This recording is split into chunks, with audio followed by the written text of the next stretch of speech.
Hey everybody, welcome again. This is Gigi from PWE TV, where we are plotting world empowerment one epic conversation at a time. Today's guest is Miss Regine Monestime. Uh-oh, did I say it wrong again? Close enough.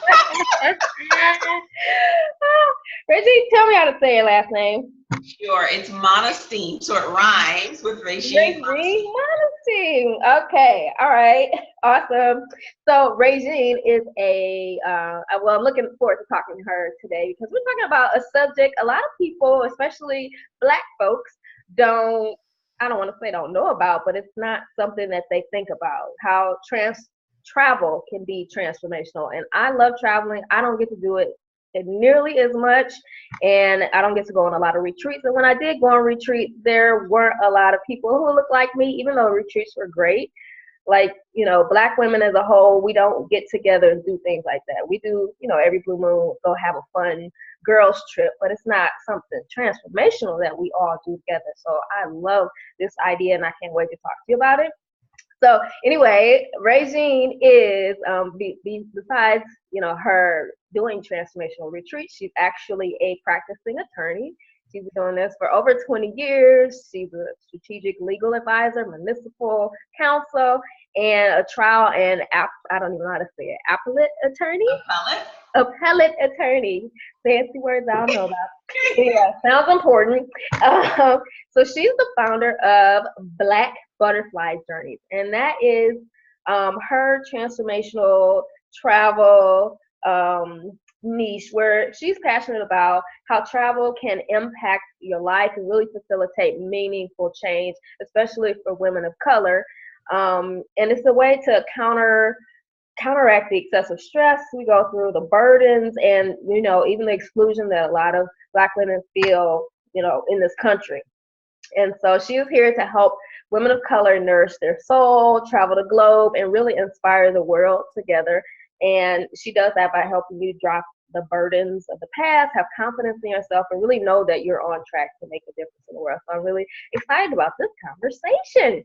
So Regine, yes, let's talk about you, because there's always a story about how we get where we're going. So I know that you said, when you were growing up, you didn't feel like you belong, and people teased you about your skin color and your quote unquote nappy hair, whatever that is, and the pain and the shame and the embarrassment of not feeling like you could be yourself. What was that like growing up for you, and how did that transform you in a way?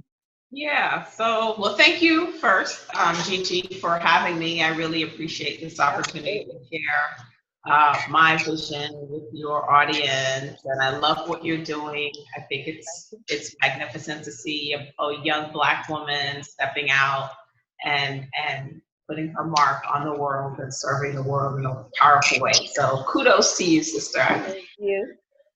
So about me, yeah, I had a rough time growing up. I was born in New York, raised in Miami, Florida, in the South. And, this was a time when dark skin was just not in. It wasn't in yet, And so dark skinned sister was not getting any love. During the vulnerable time of wanting to be accepted by peers and your classmates were everything in terms of influence and all that, and that still is that I think to a certain extent today. And so having an experience of constantly being teased for my skin color, for my wide nose, and at the time my hair was not locked; it was short and just like just not.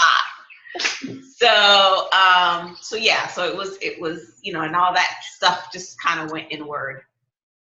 And it wasn't until, I don't know, maybe high school-ish, I started to feel a little better.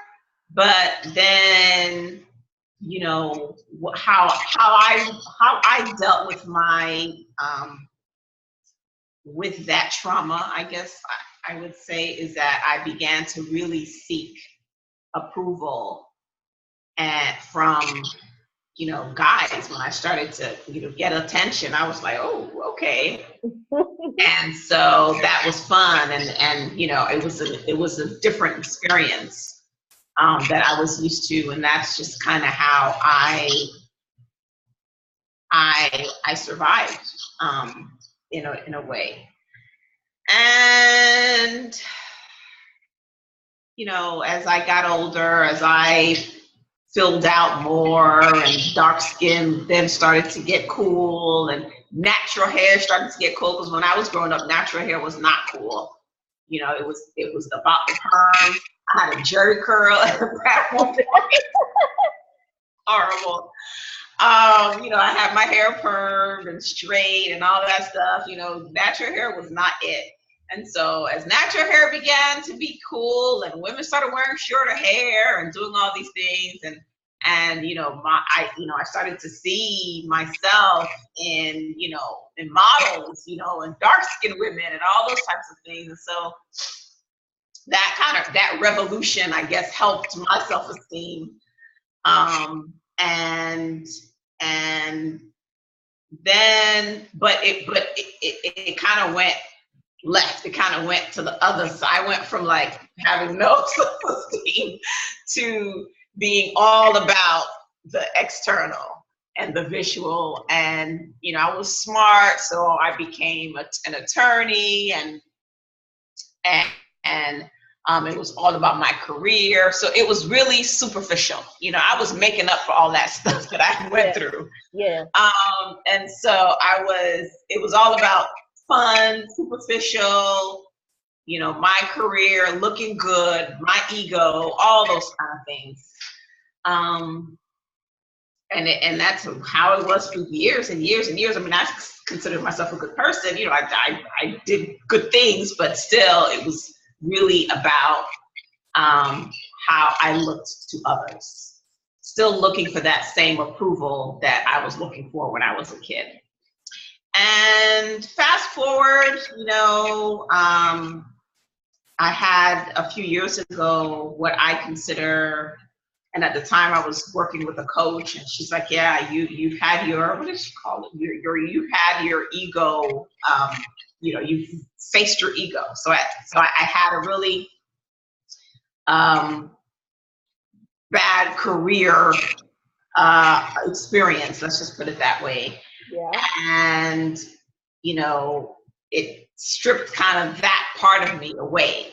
And the fortunate thing about that was I had an opportunity to kind of say, okay, let me, and because I was smart enough, I was well read enough to know a little bit about what was going on with me, but it was all intellectual, if that makes sense. And so I said, you know, let me take a step back. You know, at that point, I was needed to happen. What happened? You feel like that needed to happen? I think so, because I was going on a track of, you know, career, making lots of money, you know, and it was that was what I was focused on at the time. So where was it that, or did that change you enough that you came to a place to being okay with yourself, or what was the transition that brought you to this place of more balance? So I was fired, and when that happened, I was devastated. I was humiliated. It was horrible. And then I started looking for a job, and I wasn't finding anything. You know, that I felt like I was worth, and that was really hard. So it was just like one bitch slap after another. And so that forced me to really assess, okay, what is going on with you, and how, and what, you know, how can you start taking this? Because like I said, I was real read. I've been reading, you know, metaphysical stuff for years, and so how can you start taking this stuff that you've been reading about and knowing intellectually to really integrate it in your life in a more genuine and sincere way. And then I took like a year of not looking for work, not working, not doing anything, but just, you know, reflecting, praying, studying, meditating. And I had some real profound, like, spiritual experiences as a result of that. Yeah. And so where was the time that you actually started Black Butterfly Journeys? Or how did you get into providing luxury retreats? Or when did this inspiration come? You know, when did that happen?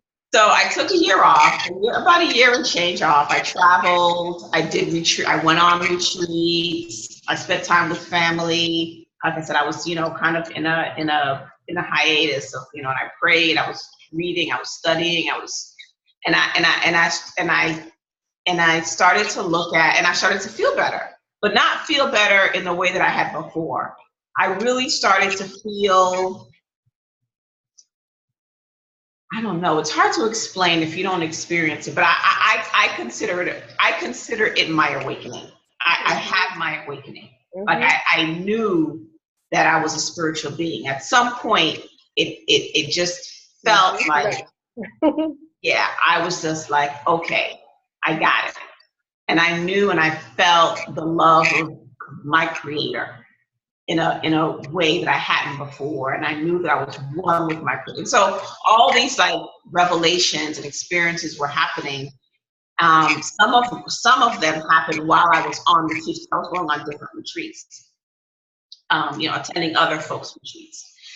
And then I started to, at some point, started to think about, okay, what's next for you in your career? Like, what do you want to, how, you know, what am I going to do now? I've been an attorney for 20 years. Do I want to continue doing that? What am I passionate about? And I started to kind of go through that exploration, you know, in terms of where I saw myself. And that's when I said, you know, I really love to travel. I had been on retreats for many years before then, and that I think helped me, you know, always kind of have a foot in being grounded in a certain way. So maybe I can combine the two. And like I said, when I was going on these retreats, I didn't see women, Black women. It was just like, you know, just here. And for me, it was so, they've been so critical to my well-being. And I know that when other folks go on retreats, non-Blacks go on retreats, they do it because it's critical to their well-being. You know, it's like a fundamental part of their lifestyle. And then I began to research, you know, who goes on retreats, what retreats are about. I'm an analytical thinker, I'm a practical person, very pragmatic. And so anything I approach, I'm going to always approach it from the perspective of a lawyer, being trained in that way. And so I'm looking for the practical application and benefit of anything. And so I started researching, like, scientifically, what are the benefits of retreats, and then who goes on retreats. And I started seeing, like, you know, Bill Gates goes on retreats. I'm like, okay, you know, Richard Branson, a virgin, goes on retreats. I mean, you know, high level thinkers and profound, effective livers, you know, do that on a regular. You know, Oprah goes on retreats on a regular. You know, and I was like, okay, there's something here. So what do you mean when you say vacations are good, but retreats are better? Yeah, so vacations are all good, and vacations are what most people think about when they're going away, leaving work and going away somewhere, right? So it's usually a family vacation where you go with your spouse, your family, your kids, your whomever, and y'all go and you visit, either visiting family or visiting a location and spending time sightseeing and all those kind of things. Or it's a girls trip, like you mentioned, where, you know, you go and you party and you have fun and, you know, there's some bonding and all that kind of stuff. or or even a vacation where you're just going by yourself, or a small group where it's about sightseeing. So vacations are generally about doing something external to you, whether it's spending time with family or friends, whether it's exploring a new area, whether it's having fun, drinking and partying, whatever. All of these activities are external to you, right? A retreat, on the other hand, is an internal vacation. So the focus is not on what sites I'm going to see, or spending time with my family, but the focus is I'm gonna have you say that again, because it got a little garbled for 2 seconds and it sounded important. So when you said there it is, it says the connection's a little unstable. Okay, all right.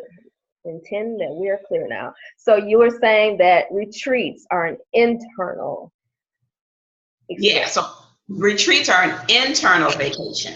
Mm-hmm. So it's an internal journey where you're getting to know yourself, checking in with yourself. And for me, that is not separate than my creator. So it's all like one. So I'm connecting with who I really am, what I really am, the source of my being. I am asking myself questions that I hadn't asked myself maybe ever, maybe in a long time, maybe in a year since I've been on my last retreat. I may be taking time to just study and reflect, learn something that I don't have the time and space to do that in my everyday life. So it's really about your personal development, your spiritual development. When you go on conferences, for example, at work, right? So it's about your career development, your professional development. But where's the space for the personal and spiritual development? So people may say, well, I go to church every Sunday. Awesome. That's great. But church is also a combination of the connection with the community of church. Certainly it's a spiritual endeavor. You're going to connect with God or whatever higher force that you call your creator. But it's usually for a couple of hours on a Sunday or Saturday or Friday. It's not for an extended period of time. And so, while you're getting ready for church, you're thinking about, what I'm going to wear, getting the kids ready, getting my mate ready. Are we going to be late? Where are we going to sit? Am I going to be in the overflow room? All those kind of things. Then you get to church and you get settled in. And then, you listen to the word, maybe you're in the zone, you listen to the music, all that. And then, you start getting a little hungry. So about 1 o'clock, what am I going to eat? What am I doing this afternoon? What am I doing for work tomorrow? And so there's a little bit of time where, you may have that connection. But on a retreat, you have days and days where you're not thinking about what I'm going to wear, where I'm going, who I'm going to see, what I'm going to eat, what's happening at work. That's not happening because you are there for the sole purpose of connection with yourself and your higher and your creator. And my job is to take care of all the externals so that you're not worrying about what time are we eating, what are we eating, what are we going to do next, what are we going to see. You're not, that's not your, those, biological needs, which is what we spend a lot of time. A lot of our brain of energy is focused on 5 things: what I'm going to eat, what I'm going to wear, where am I going, who I'm going with, and when. Right? So we're very time, manner, place oriented. But if you take that away, if I take all that away from you, now what are you going to be thinking about? And that's when the real work starts. And then it's just not for one day, but it's for a few days in a row. And then you add on the particulars with respect to what we're working on during the retreat. And that's the meditation work and the journaling work and the reflection work and just sitting in nature work. All those kind of things are like, it's almost like, you know, starting up an engine that has been dormant, and get those juices flowing. So that's the purpose of a retreat. And from my perspective, it's not a luxury. It really isn't. It's a necessity. I mean, we, particularly in this age and day in this country, we're Black people.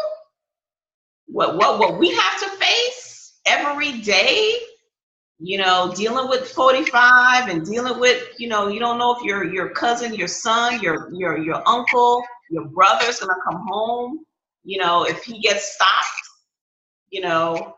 I mean, we have a level of stress, and it's not to say that we are more stressed than our ancestors were, because for sure, you know, I'm not getting hosed down, right? I can pretty much go where I want.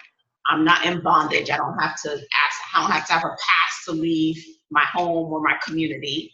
So there's a level of stress that we are not experiencing that ancestors experienced, but there's also a different level of stress. And now you add technology and, you know, constantly being plugged in, constantly being barraged, 24-hour news cycle.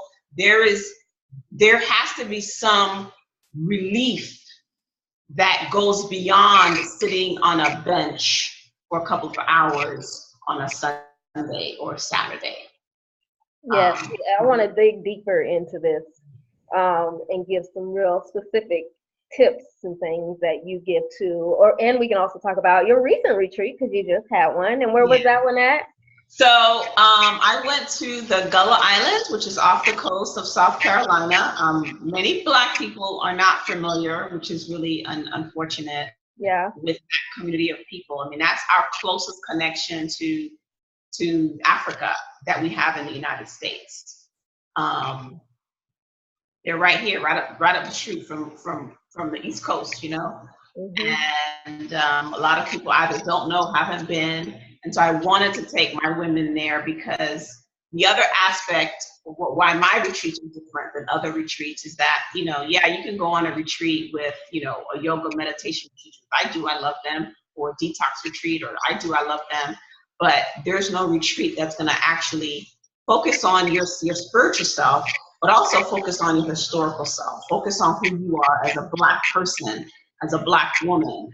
And so there's always going to be a level of, and all of my retreats, a level of empowerment from that perspective, from your historical and cultural importance, because that's, for me, that's like a resource that we're not tapping into. That's a jewel that we have that we're not really using, because, you know, we weren't conditioned that way to value ourselves from that perspective. How does that, when you I just want to explore your meaning when you talk about the source of your true self-worth, and I understand the importance of us having these kind of retreats for ourselves and the historical. What is the, you know, when you explore, I want to explore the meaning of the source of your true worth. What does that mean from your perspective? So from my perspective, my retreats are spiritual retreats. They're spiritual, they're historical, they're cultural. From the spiritual perspective, they're all about connecting, giving you the space and the place to connect with your divinity. And by whatever you define that. So I'm not a preacher, a minister, or anything like that. You know, in my last retreat, I had a Muslim, I had a Christian, and I had somebody who wasn't, you know, in any particular faith. So it's not about, there's a thousand ways to skin a cat. It's not about which particular theology that you believe in. My job is just to connect you with your theology, is to give you the support to connect you with your theology. I have a particular theology. My theology tells me that I am connected to God, Allah, Jehovah, by whatever name we decide to call the creator of the universe, the creation of the universe. That I'm not separate from that God has created me in its image and likeness. And so that's my personal philosophy, personal belief system. I don't impose that on anybody. I just want you to, what I do say though is that I believe, and I think most religions support the idea that you are connected to your God. And so that I think we can all agree. I'm looking for where we can agree. So that I think we can all agree on, no matter whether you're Muslim or Jewish or Christian or what have you, or even atheist, there is still there is still, like we're made up of the same stuff as stars, right? So we're still part of a seamless part of the universe. So whatever you believe, it's okay. Just know that you are part of the thing that created you. And so that's what I mean by the source of who you are. So in your retreat, there's a few things. I know you said journaling, being in nature, meditation, and things like that. So specifically, how do you, because I know you say you help people to release that fatigue we get from, watching disasters. Is a little crazy in this world right now, and people being, killed all the time. How do you help somebody release the fatigue of the worry and the fear and that consciousness that's going on in the world right now? Yeah. So the first way is the departure from home. So you leave home behind already. Your mindset is changed. Your external mind is changed. That's number one. The second step is taking you to a nice, luxurious place so that you feel relaxed. You feel like, oh, this is nice, right? And so we're shifting again. And this is all strategic and planned, right? So we're shifting your mindset, getting you to relax. Your heart rate goes down. Your stress level goes down. The third step is now there's a program that is supportive of the nurturing. And that's in several levels. So the first is, like I told you before, your who, what, when, where, hows are taken care of. So you don't have to worry about food. You don't have to worry about all that kind of stuff. That's done. So now you're relaxing more. Now we're into what are we going to be doing on the retreat? And that's where the meditation comes in. So every morning on my past retreats, we start the day with the meditation. And then, we have some break time, where you can kind of go chill on your own. We do some touristy things where we're having fun. We're doing some activities where we're bonding because these women don't know each other. And so, how do you kind of start because I need you to be relaxed. I don't need you to be on guard, like, who's this chick, right? So then I'm creating activities so that you can feel comfortable with each other and relax more. So every day there's activities, workshops, and I'm talking about different subjects regarding spirituality and wellness and wholeness, and then we're doing stuff. So one of the activities that we did, which was really, really powerful, is around forgiveness. Mm-hmm. And so we are in the Gullah Islands, right? And so, part of this location is very much raw with the slavery and post-slavery, because these people, what's really unique about them is that when the enslaved Africans were brought to the States, you know, they were dispersed all over, right? So the folks that stayed in the South Carolina region, and in particular, the Sea Islands, they were separated from the mainland by a bridge. And after the Civil War, so the South lost. So those white plantation owners, they left. In a lot of those major cities in the South, they left. They ran. Some of them were killed. The Africans stayed behind on their plantations off the Sea Islands, and they just stayed there. They stayed there. Some left, of course. Some went to the north. Some went to the west. But there's a good amount of folks that stayed there. And so, because at the time they spoke this language that was a mix of African dialects and European, you know, because all Africans spoke that, you know, different versions of that language. But what happened was, you know, my folks went up north to New York, so we assimilated, right? And so now we have a New York accent. Your folks may have gone to the West, Chicago or whatever, and so they have assimilated and adopted those folks, and folks don't want, you know, but these folks stayed there, and they had children, and their children spoke the same language, and so and maintain a lot of the same customs. And so because of that, because they were separated, they were able to maintain much of their culture.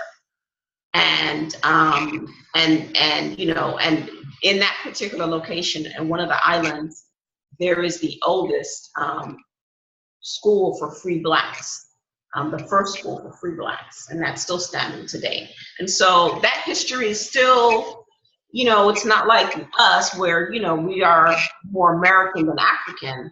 You know, they're really, you know, maintain that connection. And so we visited this Gullah cemetery, where in the center of the cemetery was the punishment tree.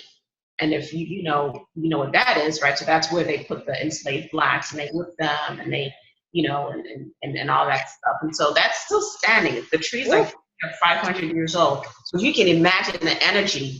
I mean, we were crying, staying, being around that location. So if you can imagine the energy. We went to also visit a praise house. So each plantation had a praise house, a church, that they allowed the blacks to have. And it's this tiny little room, like tiny. I'm like, how the hell do people live in this little tiny room? And so again, you know, all these monuments and these, you know, structures, you know,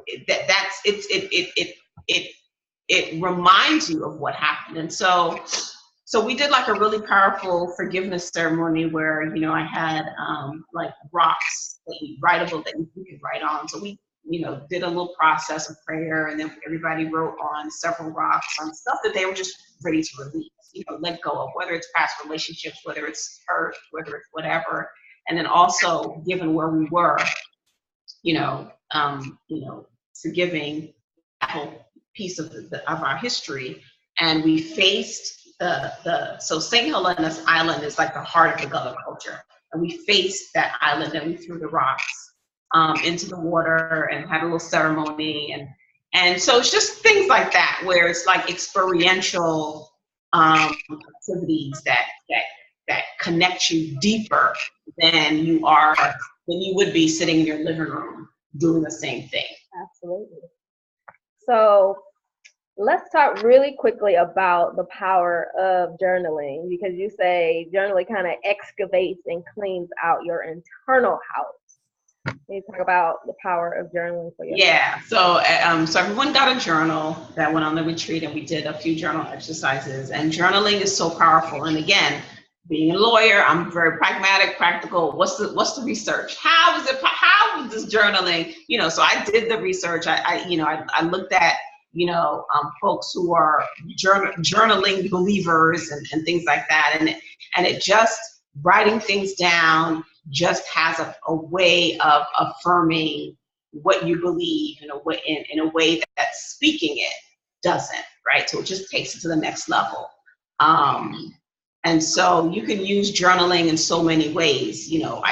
Gratitude journaling. I mean, that there's no question that writing things that you're grateful for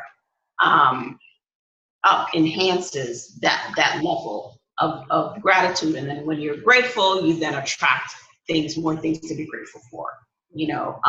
Releasing. Or sometimes if you just have a question and you just start jotting. Our minds are so powerful. We're not tapping into nearly what we can, the resources that we have available to us. And so eventually, if you're asking the right questions, your mind's job is to give you the answer. And so it's going to give you the answer, but we don't always ask the right question. And so you have to use journaling very strategically and ask the right questions and start writing, and you're going to find the answers that you're looking for. Everything that we were created to be, to be inclusive, meaning that we have the answers that we are looking for here and here. It's just getting to it, digging them out, and journaling is a great way to do that. So tell me about, beyond that, the art of surrendering. What does that look like, and how does that benefit? Yeah, so the art of surrendering kind of goes hand in hand with forgiveness, just to begin to let go. And one of the things, I love quotes, and I love to quote from our ancestors and forefathers and mothers. And so, because, when we talk about what's going on in this country today, with 45 and Black Lives Matter and all of these things, for me, it takes me back to, the civil rights movement, and it takes me back to apartheid. And when you look at the work of, the very effective work of Martin Luther King and Nelson Mandela, you have to ask yourself, okay, what was their real core message, and how were they able to be who they were in that really effed up time? I mean, we there's no comparison, right, between what we're going through now, what they went through. Mm-hmm.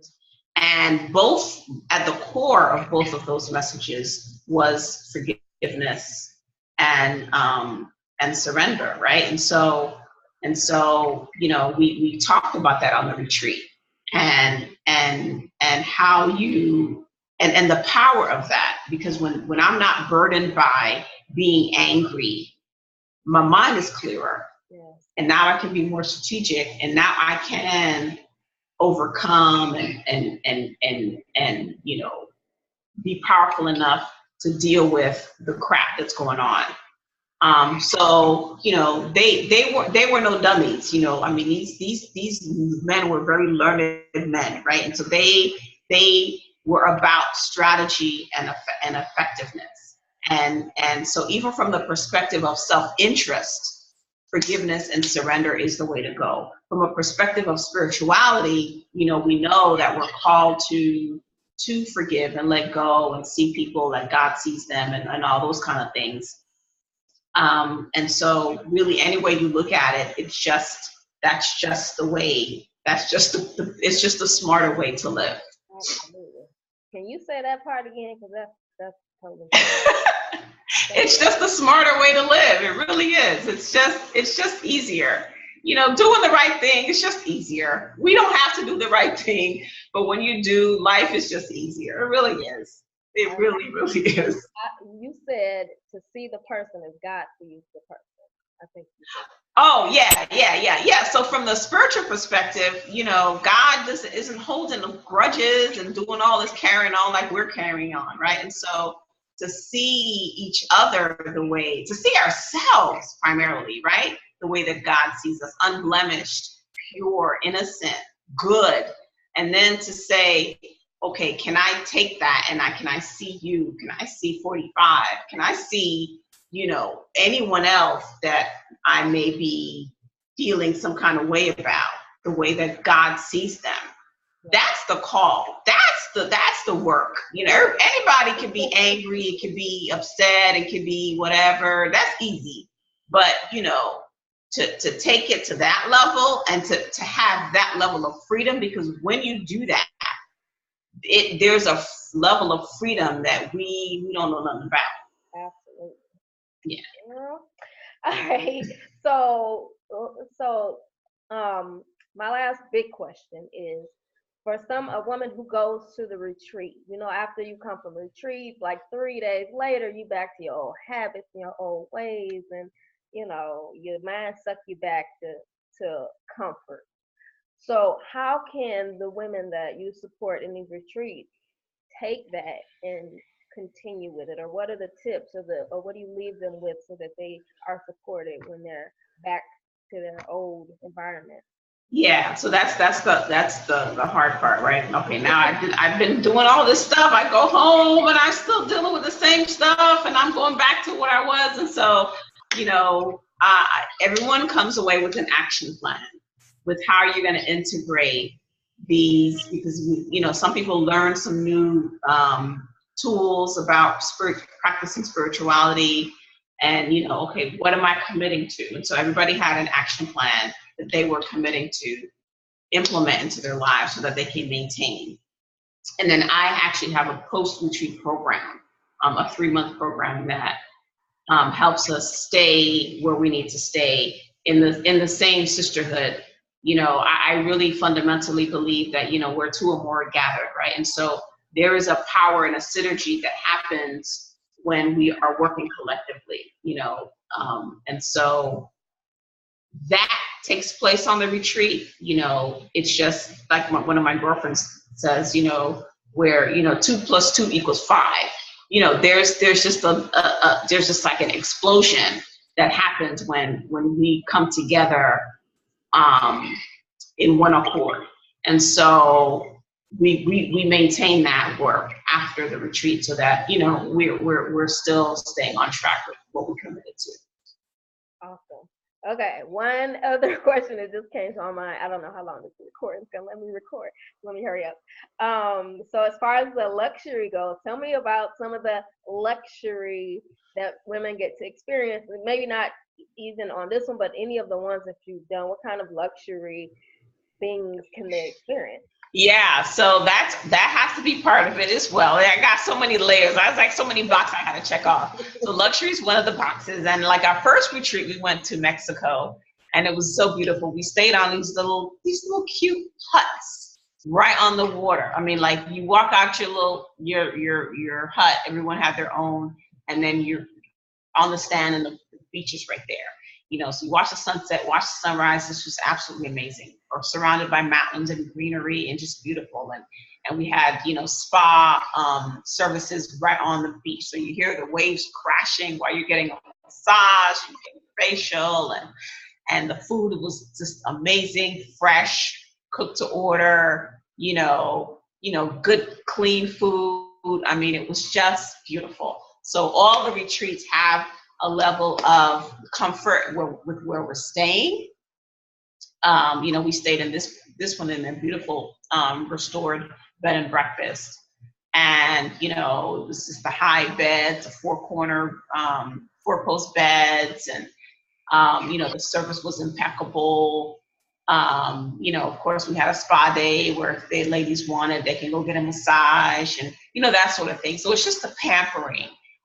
From where you're staying to what you're eating to having, spa services, all that kind of stuff. So what do you feel are like some of the major basic breakthroughs that you experience or women experience as a result of being on a retreat, or what's possible? So one of the most profound things that was said, and I don't want to misquote her, from one of my women, was that when I came on this retreat, so the last day we kind of talk about what you learn. We set our intention in the beginning, but there's a whole lot of process. And so in the last day, we kind of okay, what have you learned about yourself? And so she says, I learned when I first came on the retreat, I felt like I was just okay. Like I was cool, I'm all right, but now I know that I'm extraordinary. And that was like, and so having that feeling that, that we facilitated that and together created that. There's nothing better in the world. Delicious. All right. I love that. All right. So is there anything else you'd like to share with my audience? I know we got a great freebie that you have called 6 Ways a Sister Retreat Will Change Your Life or Transform Your Life. Is there anything else you want to share with the audience, or how can they find you or go on a retreat with you? Yeah. So I would just say, a couple of things. The first is that, we are so worthy, and that, we can have really what we desire. We just have to put a little work in, but you don't have to do it alone. And there is support, and there's a way to do that is nice and comfortable. And if you're looking for, a way to transform your life, going on a retreat with me, it will definitely happen. I am planning my next retreat right now. It's going to be in the spring of 2018. It's going to be amazing. All the elements that are important to me and to my women, the spirituality, the empowerment around Black, who we are as Black people, and the luxury, and just the fun and the sisterhood, all that is going to be part of it. And so I definitely going to give you my website to get on my mailing list, so that you can know when I announce it, and and come on the retreat if you want. And it's www.blackbutterflyjourneys.com, and download my gift, which is how you can use retreats. And you don't have to come with me, by the way, on a retreat. You can start where you are. If it's just a weekend where you tell your hubby, boo, I'm going, checking at a hotel on the beach. I'll see you on Sunday or whatever. Just give yourself that gift of disconnection. You will love yourself so much for doing that. Turn off the TV, turn off your phone if you can, or at least limit it. Limit the usage. You're gonna come away a different person. Awesome. I would definitely say that. All right, so that's blackbutterflyjourneys.com. Her name is Regine Monestime. And her free gift, the link will be below the video. It's gonna be 6 Ways a Sister Retreat Will Transform Your Life. Yes. And I guess if someone wants some support or to get in contact with you, they can go through the Butterfly Journey. Yes, they can go to the Butterfly Journey. They can email me, Regine at blackbutterflyjourneys.com, Regine at blackbutterflyjourneys.com, and get in touch with me. Any questions? I'm here. This is my passion. I'm going to close with one final quote. I think it was Mark Twain. There are 2 important days of your life. The day you were born and the day you discover why. And so, that feeling of knowing why, and not, for me, it's a process of discovery, but it's also a process of creation.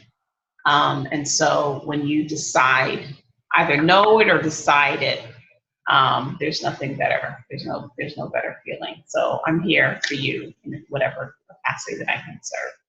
Excellent. Well, this is the longest interview I've had. Oh, I hope I didn't. This is good. This is good. I love it. This was good. I mean, I've been on retreats, but like you said, I haven't been on retreats with other Black women. I've been on very multicultural retreats, or just, so this is something wonderful. You got to come on my retreat, Gigi. You got to come on my retreat. Yes, ma'am.